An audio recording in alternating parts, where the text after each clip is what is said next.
తాకట్లో ఉన్న బంగారాన్ని విడిపించి ఆ రోజున మార్కెట్ ధర కట్టి మిగిలిన డబ్బును మీకు అందిస్తుంది కొమ్మూరి గోల్డ్.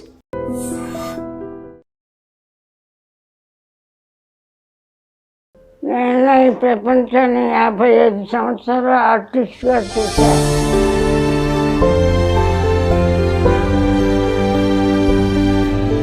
ఈ ప్రపంచంలో బతికే అర్హత మాకు లేదు. అలా అనకండి. అయ్యో, నా బిడ్డను వదిలేసి నేను చనిపోతే దానికి అసలు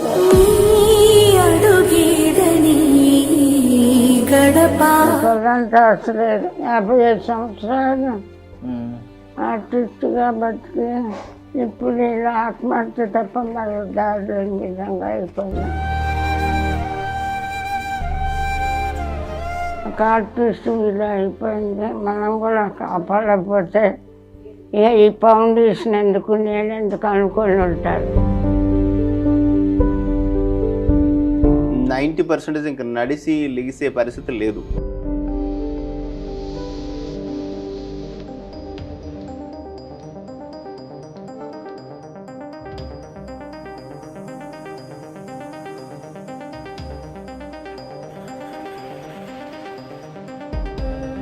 ఐ డ్రీమ్ వ్యూవర్స్ అందరికీ స్వాగతం, సుస్వాగతం.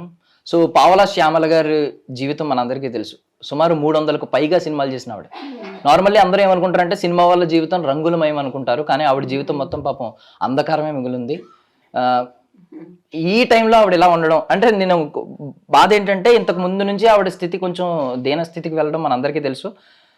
అప్పుడు కొంతమంది పాపం సహాయం చేయడానికి ముందుకు వచ్చారు. ఆ టైంలో నేను కొన్ని కమెంట్స్ ఏం విన్నానంటే నెగిటివ్ కమెంట్స్ పెట్టే వాళ్ళకి చెప్తున్నాను అనమాట. వీళ్ళకి ఎంత ఇచ్చినా సరిపోవట్లేదు అని చెప్పి కొంతమంది మాట్లాడారు. బట్ వాళ్ళ గురించి ఏం తెలుసని అలా మాట్లాడారు నాకు అర్థం కాలేదు. మీరు మొన్న న్యూస్ చూస్తే వాళ్ళిద్దరూ అంటే తల్లి కూతురు కలిసి వాళ్ళ కూతురుతో కలిసి సూసైడ్ అటెంప్ట్ చేశారనమాట. అంటే అంత దీనస్థితికి వాళ్ళు అయితే వెళ్ళిపోయారు. కనీసం బ్రతకాలని కూడా అనిపించలేదు. 300కు పైగా సినిమాలు చేసి మనందరినీ ఆవిడ కామెడీతో ఎంతో అలరించిన ఆవిడ ఈరోజు ఇలాంటి స్థితిలో ఉండడం అంటే ఆవిడని మీరు చూస్తే నిజంగా హృదయం చలించిపోతుంది అనమాట. అండ్ పాపం వాళ్ళ అమ్మాయి అంటే చాలా మంది ఏమనుకుంటారంటే పాపం వాళ్ళ అమ్మాయి వయసులోనే ఉన్నారు కదా, ఏదన్నా వర్క్ చేసుకోవచ్చు అని అనుకుంటారు. బట్ ఆవిడ కనీసం నడవలేని స్థితిలో ఉన్నారు. ఆవిడకి సర్జరీలు అయినాయి, మల్టిపుల్ సర్జరీస్. ఇంకా కూడా ఆవిడ కాళ్ళకి సర్జరీ చేయాల్సిన స్థితికి వచ్చారనమాట. వీలైతే సహాయం చేయండి, కానీ ఇలాంటి నెగిటివ్ కమెంట్స్ దయచేసి పెట్టకండి. సో ఈ సూసైడ్ అటెంప్ట్ తర్వాత దైవం మానుష్య రూపేణ అన్నట్టుగా ఆర్కే ఫౌండేషన్ నుంచి డాక్టర్ రామకృష్ణ గారు పావలా శ్యామల గారిని అండ్ ఆవిడ కూతుర్ని కలిపి తీసుకొచ్చి మేము చూసుకుంటాం అని వారికైతే ఒక భరోసా, ఒక మనోధైర్యాన్ని అయితే ఇచ్చారనమాట. పావలా శ్యామల గారి పరిస్థితి చూస్తే మనకే చాలా దయనీయమైన స్థితిలో ఉన్నారు. మనకే హృదయం చలించిపోతుంది. మీరు ఒకవేళ నిజమైన సినిమా ప్రేమికులు అయితే ఎంతసేపు ఆ స్టార్ హీరోల కోసం లక్షలు ఆల్రెడీ కోటీశ్వరులు, అపర కోటీశ్వరులైన వాళ్ళ కోసం మీరు 100,000 ఖర్చు పెట్టడం కాదు. నిజంగా ఒకవేళ సినిమా ప్రేమికులు అయితే ఎవరికైతే అవసరం ఉందో వాళ్ళకి ఇవ్వండి మీ డబ్బులు. అప్పుడు మీరు నిజమైన సినిమా ప్రేమికులు అనిపించుకుంటారు. మాట్లాడితే #TFI బానిస ఇలాంటివన్నీ ఈ సొల్లు డైలాగులు చెప్పుకోవడానికి తప్ప నిజమైన ప్రేమ అనేది కాదు. మీరు ఒకవేళ కళారంగాన్ని ప్రేమిస్తే అవసరం ఉన్న వాళ్ళకి సహాయం చేయండి, అంతే తప్ప ఏదో నెగిటివ్ కమెంట్లు పెట్టడం. మీకు తెలియనప్పుడు తెలుసుకోండి. పూర్తిగా తెలియకుండా ఎవరిని పడితే వాళ్ళని తిట్టకండి. మీరు తిట్టే తిట్లు తీసుకునే పరిస్థితుల్లో కూడా వారు లేరనమాట. సో పావలా శ్యామల గారు చాలా ఆవిడతో మాట్లాడదాం ఒకసారి. అమ్మ, ఎలా ఉన్నారు ఇప్పుడు? ఎలా ఉంది మీ ఆరోగ్యం? ఎలా ఉంది?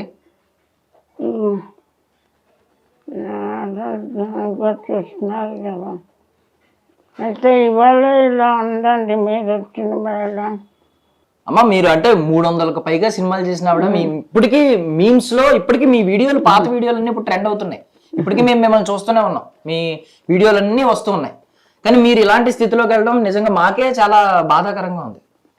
మీరు అంత సూసైడ్ చేసుకుని ఇంత స్థితికి రావడం ఏంటమ్మా అసలు? ఏమైందంటే మీకు ఇప్పుడు మీకు మనోధైర్యం ఏం కరువైంది అసలు? ఇంతమందిని ఆలోచించిన మీకు మనోధైర్యం ఎందుకు కరువైంది?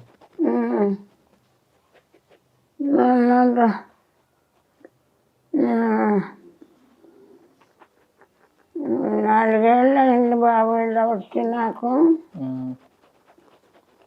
అమ్మాయి కూడా అంతే పడిపోయింది. ఇద్దరం ఒక్కసారి అమ్మాయి పడిపోయింది. కాళ్ళకి ఆపరేషన్ చేయించారు. అప్పుడు చాలామంది హెల్ప్ చేశారు. అమ్మాయి కోలుకోకుండానే నాకు ఇలా వచ్చింది.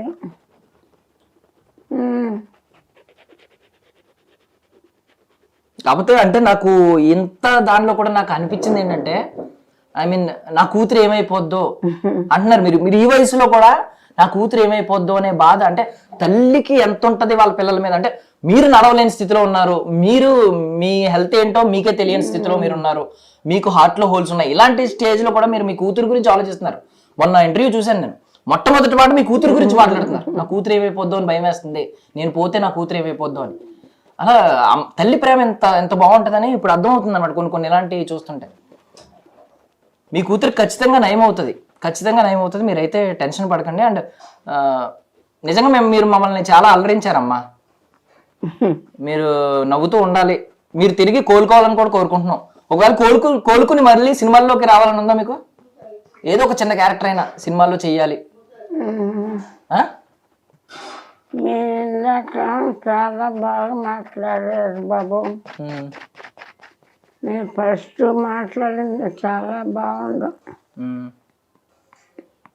మీరేం బాగా మాట్లాడారు, నేనేం మాట్లాడగలను ఇంకా. మీకు మళ్ళీ సినిమాల్లోకి రావాలని ఉందమ్మా? చిన్నగా అయినా ఒక చిన్న క్యారెక్టర్ అయినా చేయాలని ఉందా కోలుకుని? ఆశ లేదు బాబు, నాకు అలాంటి ఆశ లేదు. 55 సంవత్సరాలు ఆర్టిస్ట్గా బతికి ఇప్పుడు ఇలా ఆత్మహత్య తప్ప మరో దారి లేని విధంగా అయిపోయినా. అయ్యో మీరు అలా అనకూడదమ్మా. ఇప్పుడు చిరంజీవి గారు ఇంకా సినిమాల్లో హీరో కింద చేస్తున్నారు, ఆయనకి 70 సంవత్సరాలు దాటిని. మీరు అలా అంటే అలాగ మీరు మళ్ళీ సినిమాల్లోకి రావాలి, మళ్ళీ చేయాలని మేము కోరుకుంటున్నాం, కోలుకోవాలని కోరుకుంటున్నాం మేము. ఈ జన్మ కాదేమో, ఈ జన్మలో లేదు ఇంకా ఛాన్స్. మీ అమ్మాయి గురించి మీరు చాలా ఆవేదన చెందుతున్నారు. అసలు అంటే ఏం కోరుకుంటున్నారు మీ అమ్మాయి జీవితంలో? ఉన్న ఆశలు ఏంటి? మీ మీద ఎలాగో మీకు ఆశలు లేవు పెద్దగా. నేను ఈ ప్రపంచాన్ని 55 సంవత్సరాలు ఆర్టిస్ట్గా చూసా. ఇప్పుడు ఓల్డేజ్ హోమ్లో ఉంటూ దీనస్థితిలో ఉంటూ చూసా 25 ఏళ్ళ నుంచి. ఈ ప్రపంచంలో బతికే అర్హత మాకు లేదు. అలా అనకండి అయ్యో. నా బిడ్డను వదిలేసి నేను చనిపోతే దానికి అసలు లేదు, నన్నే చూడలేదు. ఇంకా నా బిడ్డను ఎవరు చూస్తారు? మీ బిడ్డ మీ కళ్ళ ముందు కోలుకుని మంచిగా తిరిగితే అప్పుడు మీకు ఆనందంగా ఉంటారా? అప్పుడు పోనీ అప్పుడు ఆ రోజు వస్తే అప్పుడు కదా వస్తుంది ఆ రోజు. మీ అమ్మాయికి మళ్ళీ సర్జరీ చేస్తే కాలుకి మళ్ళీ మీ అమ్మాయి మామూలుగా నడుస్తారు కొన్ని రోజుల్లో. ఏంటమ్మా ఇప్పుడు ఆర్కే ఫౌండేషన్లో ఎలా చూసుకుంటున్నారు మిమ్మల్ని? ఆయన మాట ఇచ్చారు నేను చూసుకుంటా ఇక్కడ నుంచి అని చెప్పి. రామకృష్ణ గారు ఇంకో ఇక్కడే ఉన్నారు, ఎలా చూసుకుంటున్నారు ఏంటి? రామకృష్ణ గారి పరిచయం కాకపోతే మీరు వాళ్ళ ఇంటర్వ్యూకి వచ్చేవాళ్ళు కాదు, మేము ఉండేవాళ్ళము కాదు. మేము ఉంటే కదా మీరు ఇంటర్వ్యూకి వస్తారు, నేను ఉంటే కదమ్మా. నేను ఉన్నానంటే రామకృష్ణ గారి దయ ఇదంతా. మీకు మగపిల్లలు లేరు కదమ్మా? లేదమ్మా. రామకృష్ణ గారు ఇప్పుడు మీ ఒకవేళ కొడుకు పుడితే ఎలాగే ఉండేవాడు అని అనుకుంటున్నారా?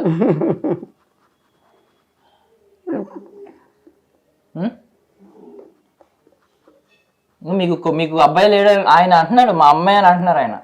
ఆయన కూడా ఆయన తల్లిని కోల్పోయారు, మీలో ఆయన తల్లిని చూసుకుంటున్నారు ఆయన. అప్పుడు నేను కూడా కోల్పోతున్నాను కూడా. అయ్యో అలా అనకండి అయ్యో. వద్దు, తల్లిగా చూసుకోవద్దు నాయన. వాళ్ళ అమ్మ ప్లేస్లోకి నేను కూడా వెళ్ళిపోతాను. వద్దమ్మా అలా అనకండి అయ్యో. వాళ్ళ దయతో మమ్మల్ని జాలిపడం. ఒక ఆర్టిస్ట్ ఇలా అయిపోయింది, మనం కూడా కాపాడకపోతే ఈ ఫౌండేషన్ ఎందుకు నేను ఎందుకు అనుకొని ఉంటాడు. శ్యామల గారు మంచి ఆర్టిస్ట్గా పేరు తెచ్చుకున్నారు.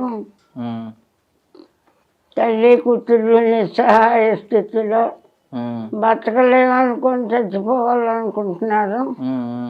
వాళ్ళని బ్రతికించకుండా వాళ్ళు అలా వదిలేస్తే ఇంకా నేను ఫౌండేషన్ పెట్టుకొని లాభం. ఇలాంటి వాళ్ళని కాపాడటానికి కదా నేను ఫౌండేషన్ పెట్టుకుంది అని అనుకుని నన్ను నా బిడ్డను కాపాడాలని నేను అనుకుంటున్నాను నా భాషలో. అదే మీరు ఇంకా వాళ్ళని అడిగి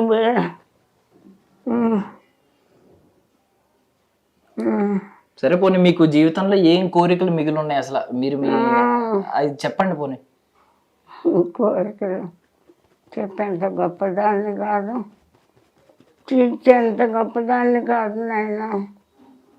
నా బిడ్డను నేను బిజీగా ఉండి పట్టించుకోలే, దాని జీవితాన్ని సెటిల్ చేయలే. తల్లిగా అది నా తప్పు, నన్నే గౌరవంగా చుట్టాల ఎవరు, నా బిడ్డను ఎవరు చూస్తారు. అందుకని నా బిడ్డను సో మాట్లాడలేకపోతున్నారండి మనం. అమ్మ మీరు రెస్ట్ తీసుకోండి. సో చూసాం కదండి అసలు పావల శ్యామల గారి పరిస్థితి ఎలా ఉందో. నెగిటివ్ కమెంట్స్ చేసే వాళ్ళకి మళ్ళీ చెప్తున్నా, అంటే నాకు తెలిసి మీరు చూసారండి నెగిటివ్ కమెంట్స్? కొన్ని చూసాయండి, అది కొంచెం బాధాకరం అనిపించింది. ఎందుకంటే వాళ్ళు ఇంకా ప్రపంచంతో సంబంధం లేదు, మేము అన్ని విధాలుగా డౌన్ అయిపోయామని చనిపోయే కండిషన్లో చనిపోవడానికి వెళ్ళిన వాళ్ళు. సో ఇప్పుడు అలా నెగిటివ్ కామెంట్స్ ఇవ్వడం కొంచెం బాధగానే అనిపించింది. బట్ ఒక్కొక్కరు మెంటాలిటీ ఒకలా ఉంటుంది, మనం ఎవరిని క్రిటిసైజ్ చేయలేం. బట్ జెన్యున్గా అక్కడ చూస్తూ ఉన్నాను కాబట్టి నేను వాళ్ళు ఏ కండిషన్లో వచ్చారు, మేము ఇంకా బతకడం వేస్ట్ అనే కండిషన్లో వచ్చారు. ఆల్మోస్ట్ ఒక 5 days 6 days ట్రీట్మెంట్ తీసుకుంటే తప్ప మాట్లాడే కండిషన్ కూడా రాలేదు. సో ఆ కండిషన్ నుంచి మళ్ళీ ఇప్పుడు 1 weekగా మాట్లాడే కండిషన్కి వచ్చారు, అంతకుముందు మాట్లాడే కండిషన్ లేదు. పెయిన్ఫుల్ సిచ్యువేషన్లో నెగిటివ్ కామెంట్స్ని తీసుకొని ఎవరికైనా పెయిన్గానే ఉంటుంది. నా request possible please avoid negative comments. వీలైతే ఒక మంచి గురించి గుడ్ స్ప్రెడ్ చేద్దాం, ఎందుకంటే ప్రతి వ్యక్తిలో పాజిటివ్ నెగిటివ్ రెండు ఉంటాయి. ఉండేటప్పుడు ప్రతి వ్యక్తిలో ఉంటాయి, మనకి అవసరమైన పాజిటివ్ తీసేసుకొని నెగిటివ్ని వదిలేస్తే ఏ ప్రాబ్లం లేదు. అండ్ మీరు చూస్తే ఇప్పుడు ఎవరైనా జస్ట్ ఒక 10 సినిమాలు చేసిన యాక్టర్ వెంట కూడా సెల్ఫీలు అంటూ పరిగెడుతూ ఉంటారు. ఎవరైతే ఇప్పుడు సినిమాలు చేస్తున్నారు, 300కు పైగా సినిమాలు చేసిన ఆవిడ ఇప్పుడు ఈ రోజు ఇలాంటి పరిస్థితిలో ఉన్నప్పుడు ఎవరన్నా బయట అభిమానులు అని వచ్చి సెల్ఫీలు తీసుకుని లేదా మాట్లాడి మంచిగా మాట్లాడి ఫ్రూట్స్ కొనిచ్చి ఇలాంటి పరిస్థితులు ఏమైనా చూసారా మీరు? ఒక పర్సన్ డైరెక్టర్ గారని ఒక ఆయన వచ్చారు, టీవీ సీరియల్ ఆర్టిస్ట్, ఫ్రూట్స్ ఇప్పించారు పేషెంట్స్కి. జస్ట్ ఒక పర్సన్ డైరెక్టర్ వచ్చారు. నేను అనింది అభిమానుల గురించి, ఎవరైనా వచ్చి అభిమానం మేము సినిమా అభిమానులు పాపం ఇక్కడ ఉన్నారంట కదా అని తెలిసి వచ్చి అలా ఎవరు రాలేదు. అంటే బేసికల్లీ ఏంటంటే నేను టీఎఫ్ఐ బానిసలు కట్టు బానిసలు అని చెప్పుకునే వాళ్ళకి చెప్తున్నాను, ఎవరైతే అప్పుడు సినిమాలు చేస్తున్నారో వాళ్ళ వెంట వెళ్ళిపోయి సెల్ఫీల కోసం పరిగెట్టి మొన్న చూసాం స్టాంపేడ్ కూడా చూసాం, ఎక్కడ మన పుష్ప 2 సినిమాకి ఒక ఫ్యామిలీ మొత్తం లాస్ అయిపోయింది. సో ఇలాంటి పరిస్థితులు సినిమా కోసం కొట్టుకోవడం, లేదంటే సినిమా స్టార్ ఎవరికొకరు కనిపిస్తే పరుగులు ఎట్టడం, అంటే ఎవరైతే అప్పుడు లీడింగ్లో ఉన్నారో వాళ్ళు వెంట పడతారు. కానీ వాళ్ళు ఎప్పుడైతే ఇలాంటి స్థితిలోకి వెళ్ళిపోయారో, ఆవిడేం తక్కువ సినిమాలు చేసినప్పుడు కాదు, 300కు పైగా సినిమాలు చేసిన ఆవిడ. అంటే ఆవిడ పొజిషన్ ఎలా ఉంటుంది, నేను కూడా ఈ కమెంట్స్ నిజంగా అనుకుని కొన్ని నమ్మానండి. అంటే నిజంగానే వీళ్ళ పరిస్థితి బాగున్నా ఒకవేళ ఈ ధనం అనేది తీరని దాహం కదా, ఈ ధనదాహం తీరక కొంచెం ఆవిడ ఇంకా వెయిట్ చేస్తుంది, ఇంకా డబ్బుల కోసం అలా అడుగుతున్నారేమో అని నేను అనుకున్నా. మొన్న సూసైడ్ అటెంప్ట్ అనేసరికి నాకు కొంచెం బాధేసింది. ఈ రోజు అందుకే చూడడానికి వచ్చాం అసలు ఎలా ఉంది పొజిషన్ అని. వాళ్ళకి ఎన్ని హెల్త్ ఇష్యూస్ ఉన్నాయంటే, అమ్మాయికి సర్జరీస్ అవసరం, ఒక్క సర్జరీ కాదు మల్టిపుల్ సర్జరీస్ అవసరం ఉన్నాయి. అమ్మాయి మళ్ళీ లేసే కండిషన్ రావాలంటే చేసినా కూడా గ్యారంటీ లేదు. ఈమెకి కూడా చాలా ప్రాబ్లమ్స్ ఉన్నాయి, కిడ్నీ ప్రాబ్లం ఉంది, హార్ట్ ప్రాబ్లం ఉంది, so Parkinson's, nervous system completely ఇది ఉంది. So completely they are the bedridden patients. వాళ్ళు 90% ఇంకా నడిసి లెగిసే పరిస్థితి లేదు. So whatever they can, మనం ఆ బెడ్ మీద మాత్రం వాళ్ళని ట్రీట్ చేయాలి. దట్ మెడికల్ ట్రీటింగ్ ఉండాలి. నార్మల్గా వేరే ఇంట్లో కానీ ఎక్కడైనా పెట్టుకుని చూసుకునే కండిషన్ లేదు. సో మీకు కుదిరినంత వరకు మీరు ఫుడ్ దగ్గరికి పెడుతున్నారు, ఫుడ్ ఇస్తున్నారు, వాళ్ళకి షెల్టర్ ఇస్తున్నారు, ట్రీట్మెంట్ కూడా మీకు కుదిరినంత వరకు అందిస్తున్నారు. బట్ మీరు వీటన్నిటికంటే మనోధైర్యాన్ని ఇచ్చారు వాళ్ళకి. ఈ రోజు మళ్ళీ బ్రతుకుతామనే ధైర్యం వచ్చింది. సూసైడ్ చేసుకున్న ఆవిడ ఈ రోజు కొంచెం కోరికలు లేవు, కానీ వాళ్ళ అమ్మాయి గురించి ఆవిడకి ఇంకా బెంగ ఉంది. మా అమ్మాయి గురించి బతకాలి, నేను చనిపోతే నేను ఉన్నప్పుడే మా అమ్మాయి పరిస్థితి బాధాకరంగా ఉంది, నేను చనిపోతే ఇంకా మా అమ్మాయికి అస్సలేమీ ఉండదు అని చెప్పేసి ఆ సఫరింగ్ అనేది మదర్లో ఉంది. ఇప్పుడు ఎంత అవుతుందండి ఆవిడకి ఒకవేళ సర్జరీ చేస్తే? ఒక 3 to 4 lakhs మధ్యలో అవ్వచ్చు, హాస్పిటల్ బట్టి అంత అవుతే సెట్ అయ్యే అవకాశం ఉంది. లెగ్స్ సెట్ బట్ 100% మళ్ళీ నడుస్తుందని చెప్పలేం కానీ, బట్ దాని తర్వాత ఫిజియోథెరపీ అంతా చేస్తే ఛాన్సెస్ సర్తారు. సో ఎవరైనా అంటే తప్పుగా అనుకోకండి, ఒకవేళ కోపం వచ్చి అన్న నేను అన్న మాటలకి మీరు నన్ను తిట్టినా పర్వాలేదు, కానీ ఎవరైనా సహాయం చేయాలనుకుంటే మాత్రం దయచేసి సహాయం చేయండి ఇలాంటి వాళ్ళకి. ఐ మీన్ లిటరల్లీ నిజంగా నేను చూశాను ఈరోజు వాళ్ళ పొజిషన్ ఎంత దీన స్థితిలో ఉందో. అండ్ ఒకప్పుడు అంత రాజయోగం, ఐ మీన్ మనం చూసాం కదా 300 సినిమాలు చేసిన ఆవిడ ఇలాంటి పొజిషన్లో ఉంటుందంటే ఎవరికైనా కొంచెం హృదయం చలిస్తుంది. సో మీ వంతుగా మీరు ప్లీజ్ ఎవరైనా మీకు తోచినంత సహాయం చేయండి ఆర్కే ఫౌండేషన్కి. అండ్ వాళ్ళు ఆర్కే ఫౌండేషన్ ఒకవేళ మీరు సహాయం చేయకపోయినా, ఐ మీన్ మీరు ఎవరు సహాయం చేస్తానని తెలియకముందే వీళ్ళైతే వాళ్ళకి ప్రామిస్ చేశారు మేము చూసుకుంటాం వాళ్ళ బాధ్యతని. పాపం వాళ్ళకు కూడా మీ సహాయాన్ని అందించండి. అండ్ సార్ ఎలా స్టార్ట్ అయింది అసలు ఆర్కే ఫౌండేషన్, ఏ ధ్యేయంతో మొదలైంది, కారణం ఏంటి, ముఖ్య కారణం? నేను చిన్నప్పుడు మా అమ్మగారు బెడ్ రిడెన్ పేషెంట్గా చనిపోయారు న్యూరో ప్రాబ్లంతో. సో మా అమ్మగారు చాలా హెల్తీగా ఫిట్గా ఉన్న వ్యక్తి. జస్ట్ 3 to 4 monthsలోనే బెడ్ రిడెన్ అయ్యి ఆవిడ కంప్లీట్లీ బాగా వీక్ అయిపోయి బెడ్ సోర్స్తో చనిపోవడం జరిగింది. సో అది నేను చూశాను. నేను అప్పుడు పిల్లవాడిని కాబట్టి ఏం చేయలేకపోయాను పెద్దగా మా అమ్మగారికి. సో అప్పుడు అనుకున్నాను పెద్ద అయిన తర్వాత అట్లీస్ట్ ఒక 10 మందికైనా పేషెంట్స్కి హెల్ప్ చేద్దాం, బెడ్ రిడెన్ వాళ్ళకి హెల్ప్ చేద్దాం అనుకున్నాను. దేవుడు కొంచెం నాకు ఎక్కువ అవకాశం ఇచ్చాడు, మంచి ఫ్రెండ్స్, మంచి బిజినెస్, మంచి ఫ్యామిలీ ఇవన్నీ ఇవ్వడం వల్ల సో ఆల్మోస్ట్ గత 18 సంవత్సరాలుగా 15,000 మంది పేషెంట్స్కి మనం ఇలాంటి వాళ్ళకి చేయగలిగాము. 18 సంవత్సరాలుగా 15,000 మంది పేషెంట్కి చేయగలిగాం. 3 years బ్యాక్ 15 years యానివర్సరీ కూడా ఫంక్షన్ చేసుకుని దానికి గవర్నర్ గారు వచ్చారు. సో 12 years నా కంపెనీ సపోర్ట్తో నేను ఓన్గా రన్ చేస్తాను. ఇది ఒక 5-6 years నుంచి ఇంకా ఇది రన్ చేయడం కష్టం, ఎందుకంటే ఇది రన్ చేసే ప్రాసెస్లో ఒక 3 CR ప్రాపర్టీ కూడా డిస్పోజ్ చేయాల్సి వచ్చింది నేను. ఎందుకంటే నార్మల్ వ్యక్తికి అన్నం పెట్టడం వేరు, ఇక్కడ పేషెంట్స్ మీరు చూస్తుంటారు ఈ 2nd floor ఇంకా సీరియస్ కండిషన్ పేషెంట్స్ ఉంటారు. నార్మల్ వ్యక్తిని ట్రీట్ చేయడం ఈజీ ఉంటుంది, వాళ్ళకి నార్మల్ ఫుడ్ ఇస్తే సరిపోదు. పేషెంట్స్ అనేటప్పటికీ డైపర్స్కి, గ్లౌజెస్కి, మెడిసిన్స్కి, మళ్ళీ సర్వీసెస్, డాక్టర్స్ కానీ నర్సెస్ కానీ అంతమంది ఫ్రీగా రాలేరు కదా మనకి వాలంటరీగా. ఇవన్నీ చూసుకుంటే ఇది బిగ్ బర్డెన్. సో అందువల్ల ఒకప్పుడు 60 మందికి చేసేవాడిని, దాన్ని 45 మందికి తీసుకొచ్చాను. బట్ స్టిల్ 2-3 పెరుగుతుంటారు, తరుగుతుంటారు. సో లాస్ట్ 6 years బ్యాక్ ఇది క్లోజ్ చేద్దాం అనుకుని, నా ఫైనాన్షియల్గా టైర్డ్ అయిపోయాను, ఏదో మా అమ్మగారి గురించి చేద్దాం అనుకున్నాను, చేశాను. బట్ అప్పుడు పోలీసు వాళ్ళ డిపార్ట్మెంట్ వాళ్ళు వచ్చి, డాక్టర్ గారు మీకు హెల్ప్ కావాలని మాకు తెలీదు, మేము ఇస్తూ ఉన్నాం, మీరు చేస్తూ ఉన్నారు, మీ వల్ల అయింది, సో ఇప్పుడు మీకు హెల్ప్ అవసరం ఉంది కాబట్టి మేము పెద్దవాళ్ళకి ఇన్ఫార్మ్ చేస్తే సజ్జనార్ సార్కి పెద్దవాళ్ళు IPS ఆఫీసర్లు వాళ్ళు తీసుకొచ్చారు. వాళ్ళతో పాటు కొంతమంది ఇన్కమ్ ట్యాక్స్ ఆఫీసర్స్ కూడా వచ్చారు. సో అప్పటి వరకు మనకి ఎలాంటి ట్యాక్స్ ఎగ్జామ్షన్స్ ఏం లేవు, ఓన్గా అవుతుంది, చేసుకుంటూ పోతూ ఉన్న ఫ్యాషన్తో.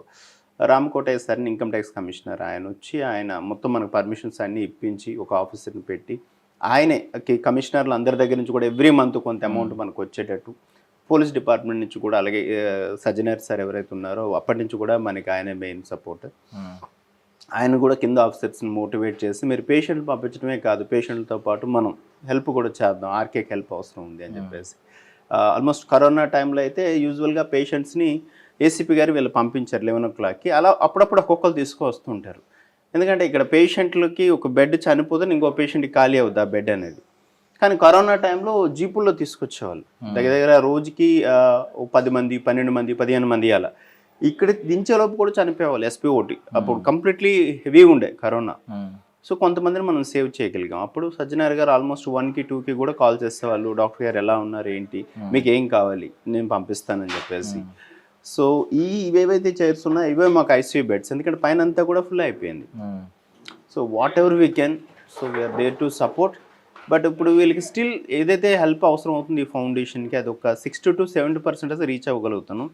మిగిలింది ఒక 30-40% డెఫిసిట్ అవుతూ ఉంది, అది ఛాలెంజింగ్ ఉంది. దానివల్ల మేము ఇలాంటి సర్వీస్ చేయడానికి మనుషులు తక్కువ మంది దొరుకుతారు బెడ్ రిడెన్ పేషెంట్ చేయడానికి. దట్టు మనం శాలరీస్ టైంకి ఇవ్వకపోవడం వల్ల ఇంకొన్ని ఇబ్బందులు, ప్రాబ్లమ్స్. బట్ లక్కీలీ ఏంటంటే నా స్టాఫ్ ఎవరైతే ఉన్నారో వాళ్ళే నా స్ట్రెంత్. ఈ 18 సంవత్సరాలు ఇది రన్ చేస్తున్నాం అంటే 18 సంవత్సరాలు చేసిన వాళ్ళు ఉన్నారు మా దగ్గర, 18 సంవత్సరాలు పనిచేసిన వాళ్ళు ఉన్నారు మా దగ్గరకు. వచ్చిన పేషెంట్లు 10 నిమిషాలు చనిపోయారు అన్నాను కదా, అలా 10 సంవత్సరాలు, 12 సంవత్సరాలు, 14 సంవత్సరాలు బతికిన వాళ్ళు కూడా మా దగ్గర ఉన్నారు. 2014లో CA నాగేశ్వరరావు గారిని కార్ఖానా CAగా ఉండే, అప్పుడు ఆయన ఒక పేషెంట్ పంపించారు. ఆయన ఇప్పుడు ACP కుకటపల్లి ఉంటుంది వాళ్ళ ఆఫీసు, క్రైమ్ డివిజన్లో. మనం చనిపోతే ఆ పేషెంట్ ఫోటోలు పంపిస్తే 12 సంవత్సరాలు ఇంకా ఇవిడ బతికే ఉన్నారు మీ దగ్గర అని చెప్పేసి ఆయన. బట్ ఆయన రాలేదు, కానీ అప్పుడప్పుడు ఆయనకి ఫైనాన్షియల్ హెల్ప్ చేయడం మాకు. ఇనిషియల్గా ఇక్కడ ఇన్స్పెక్టర్గా ఉండేటప్పుడు రెగ్యులర్గా వస్తూ ఉంటాయి. సో ఇలా మా దగ్గరికి ఒకసారి వచ్చారంటే ఒక్కసారి వీల్ చైర్తో మేము బెడ్ రెడెన్ వాళ్ళే తీసుకున్నాం, ఇక్కడ నార్మల్ వాళ్ళు తీసుకున్నాను. ఎందుకంటే మా అమ్మగారు బెడ్ రెడెన్ పేషెంట్కి చనిపోయారు కాబట్టి I want to support bedridden. ఒక్కసారి బెడ్ రెడెన్ పేషెంట్కి మనం అడ్మిషన్ ఇచ్చామంటే స్టిల్ గ్రేవ్ యార్డ్ వరకు మనమే చూస్తాం. So this is what we are doing here. ఇప్పుడు ప్రెసెంట్ ఎంతమంది ఉన్నారు సార్? 47 పేషెంట్స్. 47 పేషెంట్స్ ఉన్నారు. మీ అమ్మగారికి మీరు ఆ బెడ్ రిడెన్ టైంలో సేవలు చేయలేకపోయిననే ఉంది, ఆ ఆవేదన ఉంది మీలో. ఎస్ పావలా శ్యామల్ లాంటి వాళ్ళు చాలా మంది ఉన్నారు, కొంత సపోర్ట్ చేసే వాళ్ళు కూడా చాలా మంది ఉన్నారు. బట్ ఒకప్పుడు వితౌట్ ఎనీ సపోర్ట్ నేను చేయగలిగేవాడిని. ఇప్పుడు నేను ఫైనాన్షియల్గా డౌన్ అయ్యాను, అప్పుడు సొసైటీ నుంచి కానీ సిస్టమ్ నుంచి కానీ సపోర్ట్ తీసుకోవడానికి ప్రయత్నం. గవర్నమెంట్ సపోర్ట్ అయితే మాకు లేదు. సో సివిలియన్స్ ఆఫీసర్స్ ర్యాంక్లో ఉన్న వాళ్ళు, గవర్నమెంట్లో ఉండే వాళ్ళు కూడా వాళ్ళ వల్ల అయింది ఏదైనా బర్త్డే సెలబ్రేట్ చేసుకుని ఆ విధంగా సపోర్ట్ చేస్తారు. అంటే ఒకవేళ నిజంగా మీరు మీ మదర్కి ఆ టైంలో సేవలు అందించి మీరు మీ మదర్ అన్నీ చూసి వెళ్ళినా ఆవిడంత ఈ రోజు అంత హ్యాపీగా ఉంటారు. నాకు తెలిసి పైనుంచి చూస్తే ఇంతమందిని మీరు చూడడం, ఇంతమందిలో మీ మదర్ని చూసుకోవడం, నిజంగా మీ మదర్ పైన చాలా హ్యాపీగా ఉంటారు. ఇలాంటి కొడుకుని అన్నాను నేను అని చెప్పి చాలా గర్వపడుతూ ఉంటారు. సో మీకు ఖచ్చితంగా సహాయం అందాలి అంటే ఇలాంటి మంచి కాజ్తో ఉన్న వాళ్ళకి మీరు మీరే వెన్ను తిరుగుదాం అనుకున్నారు ఒక 6 ఇయర్స్ బ్యాక్. బట్ దేవుడు కూడా ఏదో రకంగా ఒక డోర్ ఓపెన్ చేసి ఇప్పుడు కూడా ఒకవేళ దైవం మానుష్య రూపేనా అని ఈయన ప్రూవ్ చేసుకున్నారు. సో మన వంతుగా మనం కూడా మీకు తోచినంత మీరు ఎవరైనా సహాయం చేయాలనుకుంటే, ఎంతో కొంత సహాయం చేయాలనుకుంటే దయచేసి ఒకసారి మీరైనా విజిట్ చేయండి, ఆర్కే ఫౌండేషన్కి విజిట్ చేయండి, చూడండి, మీకు తోచినంత సహాయం చేయండి. ఎయిదర్ డబ్బులు ఇవ్వండి, లేదంటే ఫ్రూట్స్ కొనివ్వండి, లేదంటే వాళ్ళకి మెడిసిన్కి ఎంత అవుతుందో తెలుసుకోండి. అంటే అట్లీస్ట్ 1 డేకి ప్రతి పేషెంట్కి లెక్క చొప్పున ఎంత మెడిసిన్ అవుతుంది, లేదంటే ఫుడ్కి ఎంత అవుతుంది తెలుసుకుని అట్లీస్ట్ మీ బర్త్డేస్కి కానీ లేకపోతే ఏదన్నా అకేషన్కి కానీ, లేదా మంచి పని చేయడానికి అకేషన్ అవసరం లేదు. సో ఏదో ఒక రకంగా మీరైతే మీ సహాయాన్ని అందించి దైవం మానుష్య రూపేనా అని మనలో కూడా దేవుడు ఉన్నాడు, మనలో కూడా మానవత్వం ఇంకా బ్రతికే ఉంది అని నిరూపించుకోండి. సో ఇన్స్టాగ్రామ్, ఫేస్బుక్, ఈ సోషల్ మీడియా మొత్తం రకరకాల క్రింజ్ వీడియోలు, చెత్త వీడియోలు చూస్తూ ఉన్నాం. సో ఈ వీడియో మాత్రం మీ కంట పడితే ఖచ్చితంగా దయచేసి ఒకసారి ఆర్కే ఫౌండేషన్కి అప్రోచ్ అయ్యి పాపం రామకృష్ణ గారికి ఆయన సహాయం చేస్తున్న ఆ చేతికి మీ చేతిని కూడా ఒక్కసారైనా అందించండి. ఇది నేను రిక్వెస్ట్ చేస్తూ అడుగుతున్నాను అనమాట. థ్యాంక్ యూ సో మచ్ మీరు అందరూ వాచ్ చేసినందుకు. థ్యాంక్ యూ సో మచ్ అండి.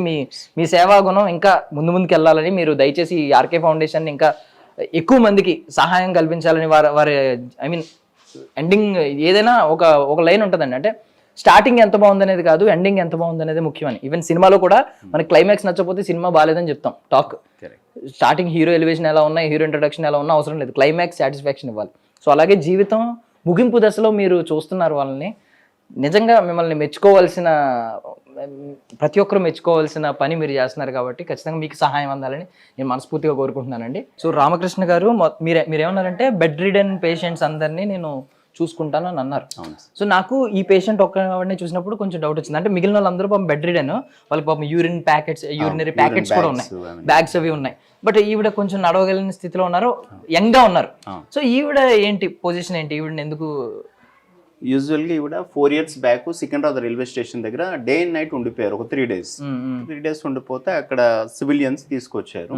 తీసుకొచ్చాక మనం కొంచెం యంగ్గా ఉన్నారు కదా అని లోకల్ పోలీసులకు మనం ఆల్రెడీ ఈవిడ గురించి ఇన్ఫార్మ్ చేయడం జరిగింది. అప్పటి నుంచి కూడా ఈవిడ గురించి ఈవిడ ఏంటంటే ఏం మాట్లాడుతుందో ఆమెకే తెలియట్లేదు.